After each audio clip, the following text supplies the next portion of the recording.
Hi guys, welcome back to my channel. So ఇవాళ నేను kimchi prepare చేస్తున్నాను.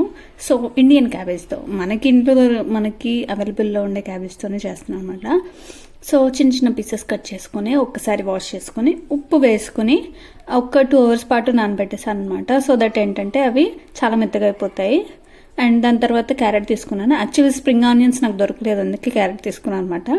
And ఇక్కడ వచ్చేసి 1 స్పూన్ రైస్ ఫ్లోర్ తీసుకొని వాటర్ వేసేసుకొని కలిపేసుకున్నాను. సో స్లేరీ టైప్లో. దాని తర్వాత ఒక ఆనియన్, అల్లం, వెల్లుల్లి, అలాగే ఒక యాపిల్. సో ఇవన్నీ తీసేసుకున్నమాట. నేను వచ్చేసి కేజీ తీసేసుకున్నాను క్యాబేజ్.